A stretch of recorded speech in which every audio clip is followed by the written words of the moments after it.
YouTube. It's Charles the Redneck Nerd coming at you with another knife review, this time on the Cold Steel Marauder Bowie. Awesome knife.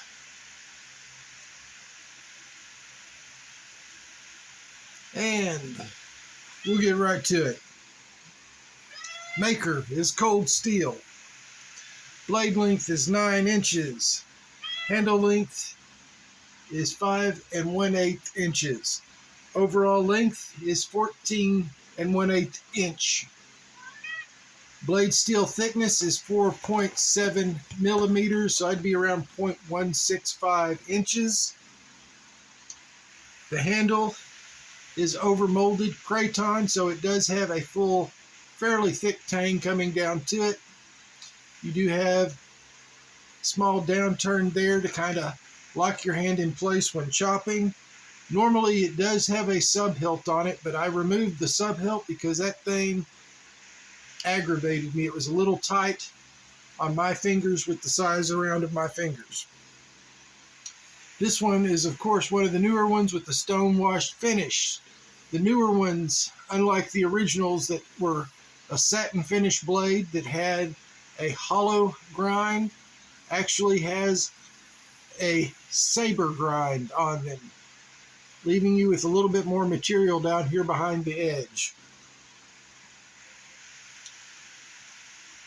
The blade steel on this is AUS 8A.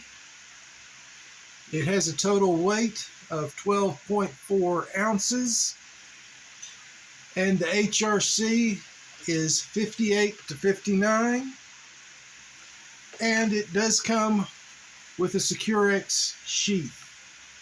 Like all Securex sheaths, when I initially got it, I took a file, ran it down in here to kind of scrape out some of that craton, Crayex, whatever this thing is actually made out of, to prevent it from rubbing on the blade edge, because this is a glass reinforced nylon type sheath, so if it does rub on your edge, it will damage it. Well, it'll dull it actually. Now, like I said, I removed this. Initially, I did this with a knife just by cutting it, and then I took the same file I used in the sheath to kind of rub it down to make certain it really wasn't rubbing on my fingers. Great knife. It can chop. I have chopped some wood with it, chopped off some branches on trees around here, delimbed said branches to get them out of the way, break them up for kindling for the fireplace in the house, break them up for the fire pit.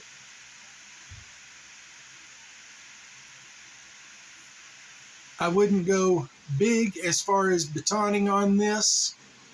It's not a very heavy blade, and it is a stainless steel blade, but for 2 to 3 inch branches, pieces of wood, to get it down into finer sizes for kindling or for feather sticks or curls, it does work great. Feathers. While it's not as good as the original hollow grind from what I've seen on feathers, of course that could be the user, me, not being as good as the people that I've seen do it. It does feathers fairly well, so it will process up anything you basically need for kindling. I would not hesitate to use this to process game, be it fish, deer, whatever. I think it's a little bit overkill to use this on a squirrel or rabbit, but hey, you do you. Now, like I said, the saber grind makes it slightly less slicey from what I've seen than the original hollow grind version. But the saber grind does add some more material behind the edge, so it probably is less likely to chip or roll than the original hollow grind version. Now, this one is made in Taiwan. From what I've seen with Cold Steel and their Taiwanese blades, they do an excellent heat treat. The fit and finish on them is always excellent, and I would not hesitate to use it. Now this one, of course, does have a lanyard hole, which I promptly put my usual leather Litigo thong on to secure it to my hand for chopping. Now the Marauder feels really good in the saber grip. It feels good in the hammer grip. It feels good in the reverse hammer grip. Now, you do have plenty of real estate on a 5 1/8 inch handle. Even with your hand right up there against the guard, I have about a little more than a 1/2 inch or so of real estate left. I am, though, right up against the lanyard hole. Os 8A. Technically a stainless steel. Will it rust? Yes. All stainless steels can and do rust. Stain less. They're less likely, but you still need to maintain them. This one, the edge can easily be brought back using a ceramic rod and then just dropping it 10 or 15 times each side. That's what I've found even after an hour to 2 hours worth of using it on various wood around the house. The sheath will take tech locks, so you've got more than just the Cordura dangler to hang it by. I've hung this one slightly offset, so it will hang slightly at a canted angle on my belt on my left hand side, so I can draw it cross draw fairly easy. The price from Amazon and Knife Sitter will normally range in the $70 to $77 range. I think that's a pretty good deal because it's cold steel. We all know what you're getting with cold steel. You're getting a good, hard use knife that is going to last and do whatever you want it to, and it will come sharp out of the box.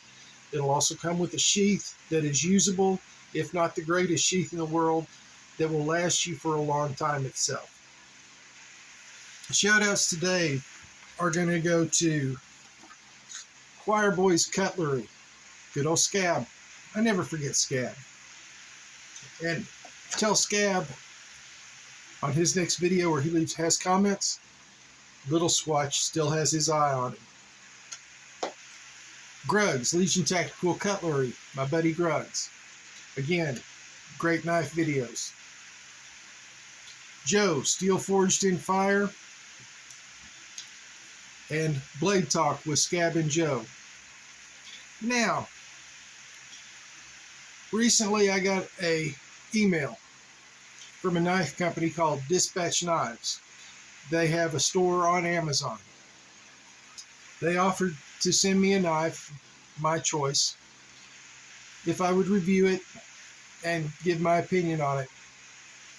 And I thought about it for a while, checked out their Amazon store, found a knife I liked, and decided, sure, I'll give them a shot. This was Sunday night when, after a week of contemplating it, is when I finally decided. It was this Sunday night. So I sent them an email about 8 o'clock Sunday night. They sent me one back within 20 minutes, and we set it up. I didn't expect this, but today, directly from Amazon, the knife showed up. This was one of 3 blades I sent that, yeah, I'd be interested in one of these 3. They are budget knives. Most of their knives are $25 or less. The knife looks good. Tomorrow, we're going to take it out and see how it works. I will tell you this, as I fail, it does seem to be able to be finger flicked, spidey flicked, thumb flicked, and the flipper works. Has good lockup, doesn't have a lot of blade play. It did come sharp out of the box. Since it came from Amazon directly within 48 hours, I'm figuring it came from the Little Rock Amazon facility, which means this is just one that they had on hand from Amazon. So we're going to check it out and see how this one does and whether it's quality or not. But I thought I'd just give you that little bonus today. This is the Redneck Nerd saying thank y'all for stopping by. Please hit like, subscribe, and comment. And please join us again next time for the Dispatch Knives that is nameless and doesn't really have any product numbers. You just have to go by a general description and the picture on Amazon. So we'll have more information on that soon. Thank y'all.